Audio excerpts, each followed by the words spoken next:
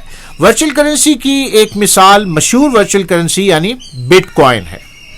But coin کو خریدا جا سکتا ہے، بیچا جا سکتا ہے، منتقل کیا جا سکتا ہے، حفاظت کی جا سکتی ہے، اشیاء کے ثمن کے طور پر استعمال کیا جا سکتا ہے۔ اس کا کوئی مادی یا ظاہری یا خارجی وجود نہیں ہوتا۔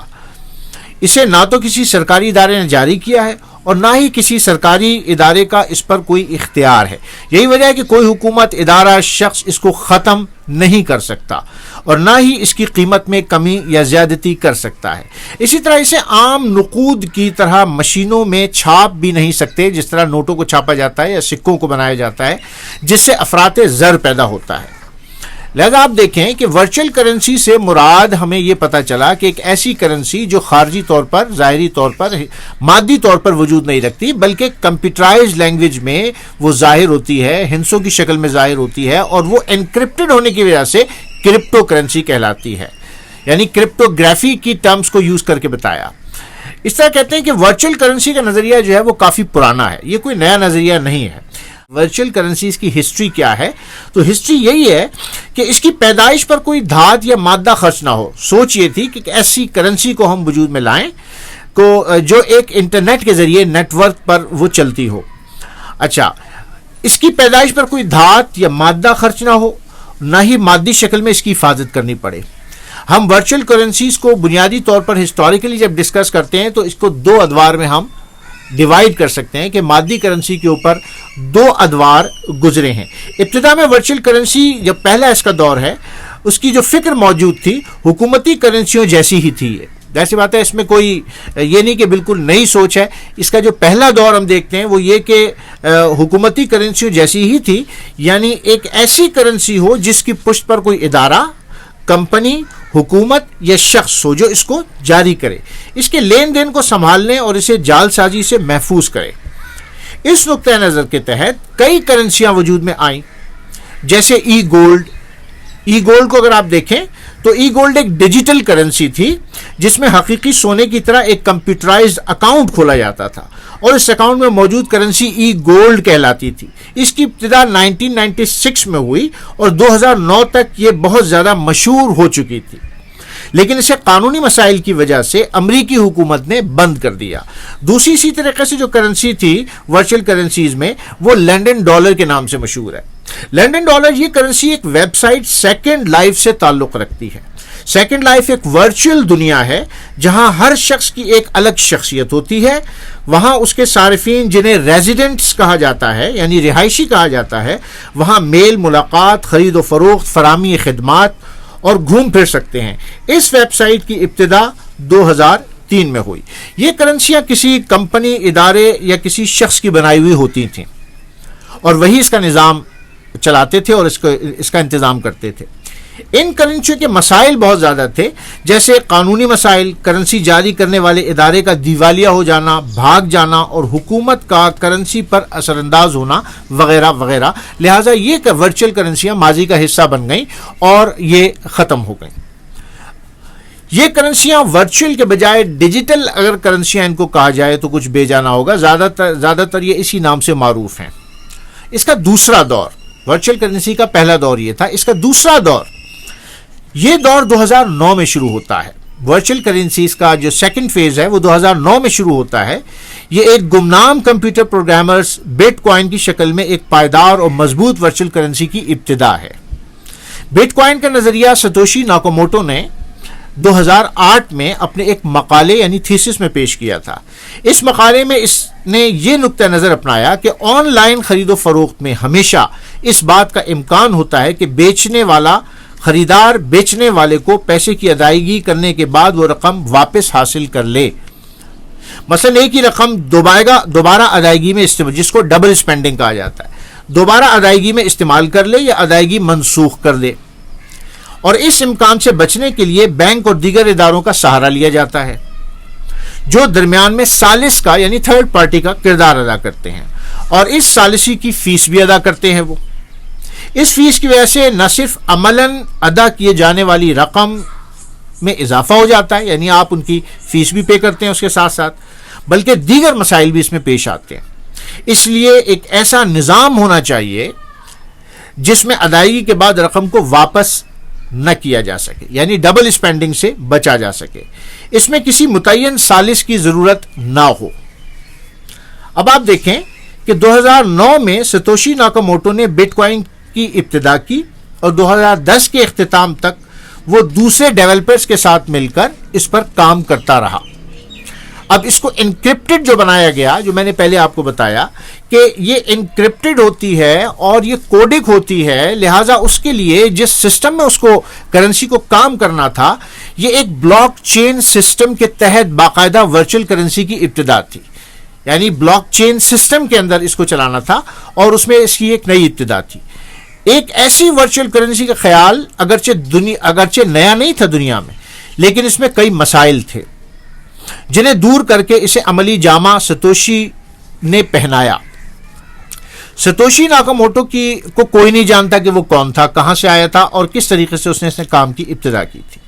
وہ ایک تھا یا ایک سے زیادہ کا کوئی گروپ تھا۔ اس نے بٹ کوائن کے سافٹ ویئر کو مکمل اوپن سورس بنایا، اور اوپن سورس سافٹ ویئر وہ سافٹ ویئر ہوتے ہیں جن کا کوڈ ہر کوئی پڑھ سکتا ہو اور ان میں کوئی چیز پوشیدہ نہیں ہوتی۔ اس نے دوسرے ڈیولپر سے بذریعہ انٹرنیٹ رابطہ رکھا اور اپنے بارے میں کوئی تفصیل نہیں بتائی کہ یہ کون ہے، یہ کس کے کہنے پہ کر رہا ہے، اس کے بارے میں کوئی تفصیل نہیں ملی۔ 2010 کے آخر میں ستوشی ناکاموٹو بٹ کوائن کو دیگر ڈیولپرز کے حوالے کر کے یہ خود غائب ہو گیا، اور 2011 میں فقط اس کا ایک میسج موصول ہوا جس میں یہ تحریر تھا کہ وہ اب دوسری چیزوں پر توجہ دے رہا ہے۔ ناکاموٹو کے مقالے کو پڑھنے سے احساس ہوتا ہے کہ وہ کمپیوٹر سائنس، ریاضی، شماریات، معاشیات میں مکمل مہارت رکھتا تھا۔ اس کی دنیا کے معاشی نظاموں پر گہری نظر تھی اور وہ سونے یعنی گولڈ کی اہمیت اور اس کی حیثیت سے بخوبی واقف تھا۔ اس لیے اس نے بٹ کوائن کا نظام ایسا بنایا گویا کہ وہ حقیقی سونا ہو، یعنی یہ انٹرنیٹ کا گولڈ سمجھا جاتا ہے، بٹ کوائن کو انٹرنیٹ کا گولڈ سمجھا جاتا ہے، اور اس نے تمام تر جو ٹرمینالوجیز رکھی جو گولڈ کے لیے استعمال ہوتی تھی، وہی اس نے ٹرمینالوجی اپنے سسٹم میں رکھی، اور اس نے حقیقی سونے کی اکثر خصوصیات کو اس میں شامل کیا اور اس کے مختلف افعال کے ذریعے وہی الفاظ استعمال کیے جو حقیقی سونے کے لیے استعمال ہوتے ہیں، یعنی وہی ٹرمینالوجیز اس نے استعمال کی۔ 2009 میں بٹ کوائن کی ابتدا کے بعد ڈیولپرز نے اس منصوبے پر کام شروع کیا اور وہ کام کرتے رہے۔ بلاک چین ورچوئل کرنسی پر مزید کام ہوتا رہا اور 2013 میں اس کے بعد اور بہت سی کرنسیاں وجود میں آنے لگیں جن کی کچھ خصوصیات دوسروں سے یقیناً مختلف تھیں۔ اس وقت بے شمار کرنسیاں موجود ہیں اور جن میں بعض کافی مشہور ہیں، اور سب سے زیادہ مشہور جو ہے وہ بٹ کوائن ہے۔ 19 جولائی 2010 کو بٹ کوائن کی قیمت کتنی تھی؟ $0.06۔ 2 فروری 2018 کو اس کی قیمت $8,500 ہو گئی، بلکہ اس سے بھی کچھ زیادہ۔ بٹ کوائن کی مزید چھوٹی یونٹس یعنی اکائیاں بھی موجود ہیں جن میں کم قیمت کی ادائیگیاں کی جا سکتی ہیں، یعنی ایک بٹ کوائن ضروری نہیں خریدے بلکہ اس کی اور کمتر یونٹس کو بھی پرچیز کیا جا سکتا ہے، یعنی 0.01 بٹ کوائن بھی پرچیز کی جا سکتی ہے۔ 2015 میں تقریباً 1 لاکھ سٹورز بٹ کوائن کو قبول کرتے تھے، اور گزشتہ سال 2017 18 19 یعنی پچھلے جو سال گزرے ہیں، صرف جاپان میں 2,60,000 بڑے اسٹور بٹ کوائنز کو قبول کرتے تھے اور اس میں ادائیگیوں کو وہ ایکسیپٹ کرتے تھے۔ امریکہ اور برطانیہ میں قبول کرنے والے اسٹورز ان گنت موجود ہیں، لہذا بٹ کوائن کی ویلیو جو ہے وہ مستقل بڑھتی چلی جا رہی ہے۔ اب یہ جس سسٹم میں چلتا ہے وہ کہلاتا ہے بلاک چین سسٹم۔ بلاک چین سسٹم وہ سسٹم ہے جس کی بنیاد پر موجودہ دور کی تمام ورچوئل کرنسیز جو ہیں وہ کام کر رہی ہیں۔ یہ سسٹم کئی کمپیوٹرز کو ایک ساتھ جوڑ دیتا ہے، کنیکٹ کر دیتا ہے، اور ان میں آپس میں لین دین اور تبادلہ ممکن ہو جاتا ہے ورچولی۔ کہتے ہیں the blockchain is the public ledger for all Bitcoin transactions that have ever been executed، یعنی پچھلے جتنی بھی اس میں ٹرانزیکشنز ہوئی ہیں وہ اس بلاک چین میں ان کی ہسٹری موجود ہوتی ہے۔ بلاک چین ان تمام بٹ کوائن کے لین دین کا ایک عوامی کھاتا ہے جو کبھی بھی واقع ہو چکی ہو، یہ لین دین جب بھی واقع ہوئی ہو اس کا ہسٹوریکل ایک ریکارڈ جو ہے وہ بلاک چین سسٹم میں موجود ہوتا ہے. Block chain technology ensures the elimination of the double spend problem. Double spend problem جو ہے اس کو وہ ختم کر دیتا ہے. ڈبل اسپینڈ پرابلم کیا ہے؟ ڈبل اسپینڈنگ جو ہے از a potential flaw in a digital cash scheme in which the same single digital token can be spend more than one. یعنی ایک سے زائد بار اس کی ادائیگیاں ممکن ہوتی ہیں. In like physical cash, a digital token consists of a digital file that can be duplicated or falsified. تو کہتے ہیں کہ بلاک چین میں جو ہے کہتے ہیں technology ensures the elimination of double spend. Double spend کے اس کو وہ ختم کرتا ہے پرابلم کو with the help of public key cryptography whereby each agent is assigned a private key. یعنی اس میں دو کیز استعمال ہوتی ہیں, ایک پبلک کی استعمال ہوتی ہے اور ایک پرائیویٹ کی استعمال ہوتی ہے. اور پبلک کی جو ہے کہتے ہیں کہ وہ ہوتی ہے کہ جیسے کہ آپ سمجھیں کہ اکاؤنٹ نمبر ہے, رائٹ, اینڈ پرائیویٹ کی use as a like a password, ٹھیک ہے, اینڈ اے پبلک کی شیئرڈ آل ادر ایجنٹس. تو یہ بلاک چین سسٹم جو ہے اس کو سمجھنا بڑا ضروری ہوتا ہے, اور کہ بلاک چین میں کس طریقے سے یہ بٹ کوائن کو ٹرانزیکشن اس کی ہوتی ہے, کس طرح اس کو بائی کیا جاتا ہے, کس طرح پرچیز کیا جاتا ہے, اور دو بائر اور پرچیزر آپس میں کس طریقے سے, جیسے ایک ای میل جاتی ہے تو ایک ای میل اکاؤنٹ ہوتا ہے جس میں جاتی ہے, اور پھر پاسورڈ ہوتا ہے جس سے یہ پتہ چلتا ہے کہ یہ اسی کے پاس گئی ہے اور وہی اس کو پڑھ رہا ہے اور یہ اسی کے لیے آئی تھی.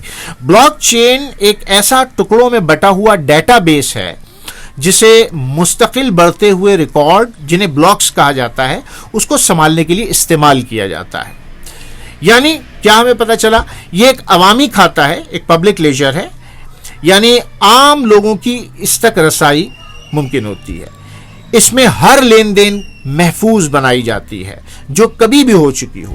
اس میں ایک پرائیویٹ کی اور ایک عوامی کی یعنی پبلک کی اور ایک پرائیویٹ کی استعمال ہوتی ہے. یہ ٹکڑوں میں تقسیم کیا ہوا ایک ڈیٹا بیس ہے جو کمپیوٹر میں تمام ڈیٹا کی ایک مکمل نقل محفوظ رکھتا ہے. اچھا, ہر کمپیوٹر میں اس کی ایک نقل محفوظ ہو جاتی ہے. اس ڈیٹا کو ٹکڑوں میں تقسیم کر کے محفوظ کر لیا جاتا ہے اور ان میں موجود جو ریکارڈز ہوتے ہیں ان کو بلاکس کہا جاتا ہے. یہ بنتا ہے بلاک چین سسٹم. بٹ کوائن اور دیگر ورچوئل کرنسی بلاک چین سسٹم ہی کو استعمال کرتی ہیں. اس کے بغیر ان کا لین دین ممکن نہیں ہے. اس کا طریقہ کار مختصراً میں آپ کو بتا دوں کہ بلاک چین سسٹم کس طریقے سے کام کرتا ہے. بلاک چین سسٹم میں مختلف معلومات کو بلاکس یعنی ٹکڑوں کی شکل میں محفوظ کیا جاتا ہے. چونکہ سسٹم بنیادی طور پر لین دین کے ریکارڈ کے لیے بنایا گیا ہے, ایک لیجر ہے, پبلک لیجر ہے, اس لیے ان معلومات کے لیے عموماً لفظ ٹرانزیکشن استعمال کیا جاتا ہے. ہر بلاکس میں 2 عدد پاسورڈ ہوتے ہیں جنہیں کیز کہا جاتا ہے. ایک صارف کی شخصی یا پرائیویٹ کی ہوتی ہے جسے وہ صرف صارف ہی جانتا ہے, اور یہ بطور دستخط کے استعمال ہوتی ہیں, یعنی آپ کے دستخط کوئی اور جیسے نہیں کر سکتا اس جیسے. تو یہ پرائیویٹ کی کے طور پہ استعمال ہوتی ہے. یعنی جس طرح کسی چیک پر صارف کا دستخط موجود ہوتا ہے جو قانوناً اس کے سوا کوئی نہیں کر سکتا. اچھا, دوسرا اسی طرح ایک اور کی ہوتی ہے کہ جو صارف کے علاوہ یعنی یہ جو پرائیویٹ کی ہے صارف کے علاوہ کوئی اور داخل نہیں کر سکتا. دوسرا پاسورڈ عوامی کہلاتا ہے یعنی پبلک کی کہلاتا ہے. یہ وہ کی ہوتی ہے جو صارفین کسی صارف کی جانب ٹرانزیکشن کرتے ہوئے داخل کرتے ہیں. یہ کسی صارف کی شناخت یا اکاؤنٹ نمبر کی طرح کام کرتا ہے. یعنی public key like an account number and the private key is like your personal signature on your cheque. یعنی جس طرح اکاؤنٹ نمبر یا تفصیلات بغیر رقم کی بینک میں منتقل نہیں ہو سکتی, اسی طرح اس کی کے بغیر ٹرانزیکشن بھی نہیں ہو سکتی, رائٹ. تو ایک پرائیویٹ کی ہو گئی اور ایک پبلک کی ہو گئی. تو لہذا جو بلاک چین سسٹم ہے اس کے اندر جو ہے یہ اس طریقے سے فنکشنلائزیشن ہوتی ہے اور یہ کام کرتا ہے. بلاک چین سسٹم کو کسی چیز سے خطرہ نہیں ہے. آنے والے وقت میں اس کو صرف ایک چیز سے خطرہ ہے. اتنا اس کو محفوظ بنایا گیا ہے کہ کوئی سسٹم یا کوئی اور ایسی چیز اس کے سسٹم کو توڑ نہیں سکتی, اس کی کیز کو, اس کے پاسورڈ کو حاصل نہیں کر سکتی.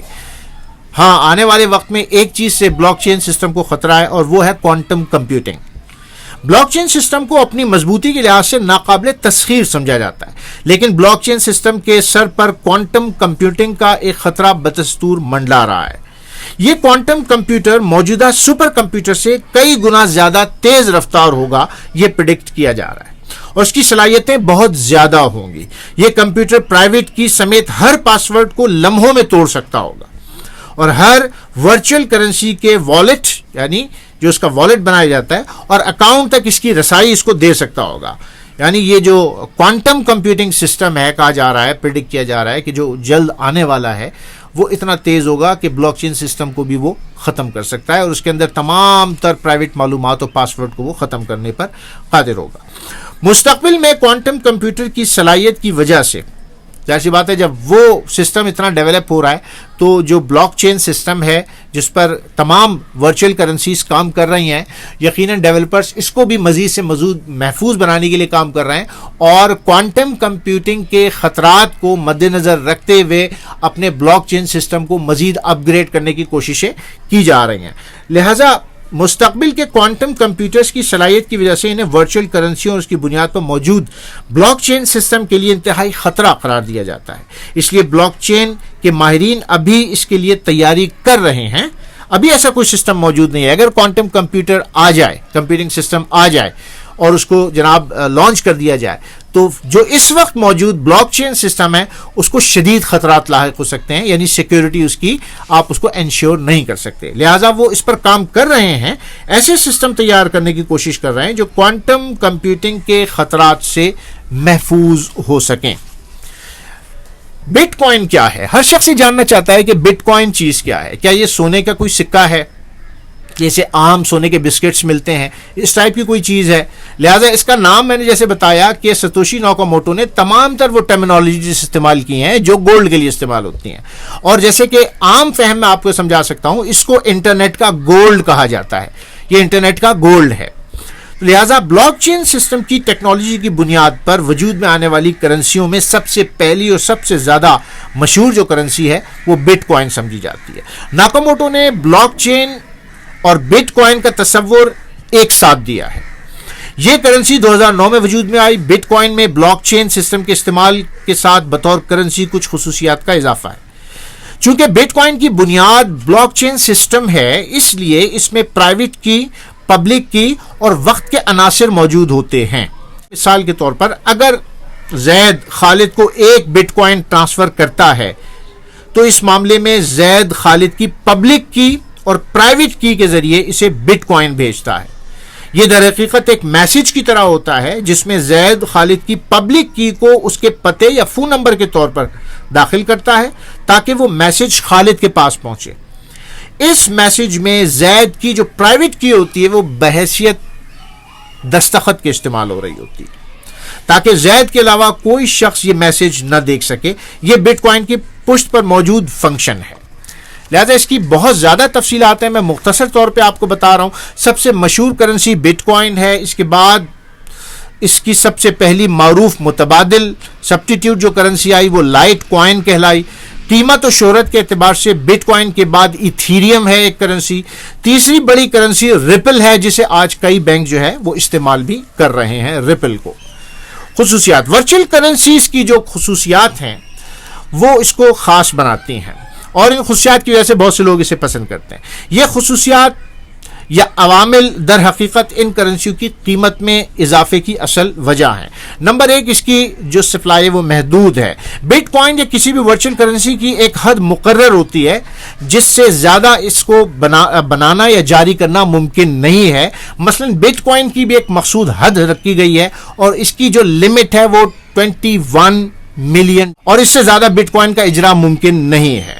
نیز اس میں افراط زر کا خطرہ نہیں ہوتا، ٹھیک ہے، اس وجہ سے اس کی مانگ میں اضافہ ہوتا جا رہا ہے۔ یہ ایک آزاد کرنسی ہے۔ بٹ کوائن ایک آزاد کرنسی ہونے کی وجہ سے، یعنی اس پر کسی حکومت کا اختیار نہیں، کوئی دنیا کی گورنمنٹ اس کا اجرا نہیں کرتی، جس طرح ڈالر کا ہوتا ہے، روپی کا ہوتا ہے، پاؤنڈ کا ہوتا ہے، یورو کا ہوتا ہے، ریال کا ہوتا ہے۔ اس طرح بٹ کوائن کسی گورنمنٹ کی سپرویژن میں اس کا اجرا نہیں ہوتا، اس لیے اسے استعمال کرنے والے ایسے کسی بھی خطرے سے خود کو محفوظ سمجھتے ہیں جو کسی حکومتی پابندی کی وجہ سے ہو۔ مثلا کوئی حکومت اسے اضافی نہیں چھاپ سکتی، کسی بٹ کوائن کا اکاؤنٹ اس کو منجمد نہیں کیا جا سکتا، اس کی قیمت میں کمی یا زیادتی نہیں ہو سکتی، کبھی بھی اسے قبول کرنے سے روک نہیں سکتی۔ ٹیکس سے حفاظت، یعنی بٹ کوائن جو ہے وہ ٹیکس فری بھی ہے، یوں سمجھے۔ اس بات سے قطع نظر کہ یہ نظریہ مناسب طرز عمل یا غیر مناسب طرز عمل، بہت سے لوگ بٹ کوائن کو اس لیے بھی پسند کرتے ہیں کہ اس میں ٹیکس کی ادائیگی کے لیے ان کا سراغ لگانا مشکل ہوتا ہے، یعنی کوڈک کیوں ہے، انکرپٹڈ ہے، پتہ نہیں چلتا کہ کس کے پاس کتنی ہے، وہ اپنے کوڈ کے ذریعے وہاں پہ انرول ہوتا ہے۔ لامحدودیت، بٹ کوائن یا کوئی بھی ورچوئل کرنسی کسی ایک ملک کے اندر محدود نہیں ہوتی، ایک ملک سے اسے دوسرے ملک میں کسی رقم کی ادائیگی کے لیے کرنسی کو تبدیل نہیں کیا جا سکتا، نہیں کرنا پڑتا۔ جیسے آپ کہیں جائیں تو ڈالر میں ایکسچینج کروائیں، پھر آپ ریال لیں، اگر وہاں پہ جا رہے ہیں دوسرے ملک میں جا رہے ہیں تو آپ کو وہاں کی کرنسی میں ٹرانسفر کرنا نہیں پڑتا۔ اس تبدیلی پر ہر بار اس کو ٹرانزیکشن کی ایک فیس دینی پڑتی ہے، خرچہ اٹھانا پڑتا ہے۔ اس کے علاوہ اس کی منتقلی کی کوئی بھی اخراجات نہیں ہوتے بٹ کوائن کے۔ چوری اور چھینے جانے سے حفاظت، لوگ اس کو جو پسند کرتے ہیں ایک یہ بھی وجہ ہے۔ اگرچہ بٹ کوائن کی تاریخ میں کمپیوٹرائز چوریوں کے کئی واقعات موجود ہیں، لیکن ملکی کرنسی میں پیش آنے والے واقعات سے یہ کافی کم ہیں۔ بعض علاقے جہاں عام کرنسی زیادہ مقدار میں نہیں لے جائی جا سکتی، وہاں پہ بٹ کوائن کو لے جانا انتہائی آسان ہے۔ بڑھتی ہوئی قیمت، اس کی روز بروز اس کی ڈیمانڈ میں اضافہ ہوتا جا رہا ہے۔ بٹ کوائن کی ویلیو جو ہے، فیس ویلیو بڑھتی چلی جا رہی ہے۔ بٹ کوائن کی بڑھتی ہوئی قیمت اور آئندہ کے لیے مزید قیمت کی بڑھوتری کا امکان بھی اس کی مقبولیت کی ایک عام وجہ ہے، یعنی روز بروز اس میں اضافہ ہوتا چلا جا رہا ہے۔ آسانی، یعنی بٹ کوائن کو آسانی سے کسی جگہ استعمال کیا جا سکتا ہے۔ اس وقت دنیا میں تقریباً آدھی ادائیگیاں آن لائن سسٹم کے تحت ہی کی جا رہی ہیں۔ بڑی جتنی ادائیگیاں ہوتی ہیں وہ آن لائن کی جاتی ہیں، وہ جناب مادی طور پہ آپ بینک سے رقم نکال کے ادا نہیں کرتے، بلکہ آپ آن لائن اس کو ٹرانسفر کر دیتے ہیں۔ اور ترقی یافتہ ممالک میں 90% سے زائد ادائیگیاں آن لائن یا اے ٹی ایم کارڈز کے ذریعے ہی کی جاتی ہیں۔ اس لحاظ سے بٹ کوائن مزید سہولت یہ رکھتی ہے کہ اس کے لیے کسی قسم کا کارڈ استعمال نہیں کیا جاتا، نہ ہی بھاری رقم یا فیس دی جاتی ہے، ادا کرنے کی ضرورت نہیں، موبائل کے ذریعے بغیر کسی اضافی خرچ کے لیا جا سکتا ہے اس کو۔ لہذا اگر آپ کیوں دیکھیں کہ اس کی بڑھتی ہوئی ڈیمانڈ جو ہے اس سے یہ کئی ممالک میں اس کو استعمال کیا جا رہا ہے۔ ورچوئل کرنسی کے بارے میں قوانین بنائے جا رہے ہیں، بہت سے ممالک میں بنائے جا چکے ہیں، بہت سے ممالک میں بنائے جا رہے ہیں۔ نمبر 1 جاپان کے اندر 2017 میں جاپان نے ورچوئل کرنسی ایکٹ کے نام پر ایک قانون پاس کیا، جس کے مطابق جاپان میں ورچوئل کرنسیوں کو استعمال کرنے کی اجازت مل گئی۔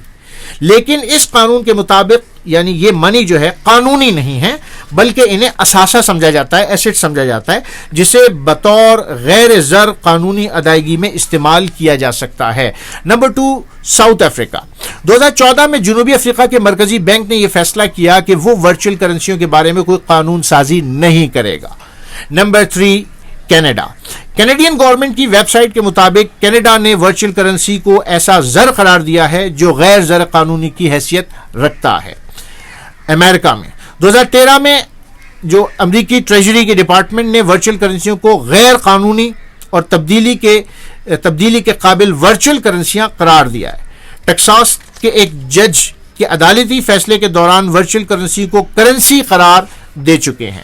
اس طرح میکسیکو میں 2017 میں بٹ کوائن کو قانونی قرار دیا جا چکا ہے۔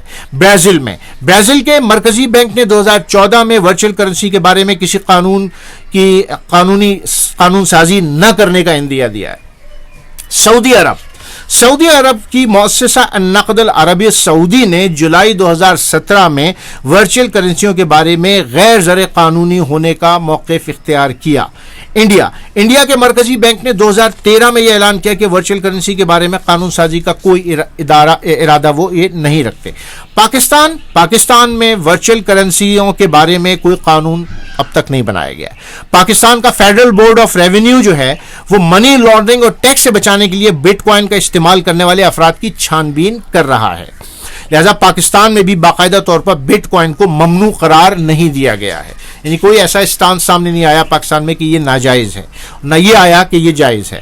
چین میں بینک اور پیمنٹ ادارے بٹ کوائن کو استعمال نہیں کر سکتے، جبکہ عام افراد کو یہ استعمال کرنے کی اجازت ہے۔ اس کے علاوہ بے شمار ایسے ممالک ہیں جو ورچوئل کرنسی کے بارے میں قانون سازی نہیں ہوئی ہے وہاں پہ، اور ورچوئل کرنسی کا استعمال پر کوئی ممانعت بھی نہیں ہے۔ جہاں وہ ممالک جہاں پہ ورچوئل کرنسیاں ممنوع ہیں، بولیویا ہے، ایکواڈور ہے، کرغستان ہے، بنگلہ دیش ہے، یہ وہ ممالک ہیں جہاں پہ ورچوئل کرنسیوں کو قانونی طور پہ استعمال کرنے کی اجازت نہیں ہے۔ اب ایک اہم سوال ہم لوگوں کے لیے پیدا ہوتا ہے بینگ مسلم کہ کیا ورچوئل کرنسیاں شرعی طور پہ استعمال کی جا سکتی ہیں، خصوصی طور پہ بٹ کوائن کی یا جو کرپٹو کرنسیز ہیں اس کی شرعی حیثیت کیا ہے، کیا ان کو استعمال کیا جا سکتا ہے، شرعی طور پہ جائز ہے؟ یہ اہم سوالات ہیں۔ انشاءاللہ نیکسٹ ویڈیو میں بٹ کوائن کی یا کرپٹو کرنسیز کی شرعی حیثیت کیا ہے اس کے حوالے سے ہم گفتگو کریں گے۔ السلام علیکم ورحمۃ اللہ وبرکاتہ۔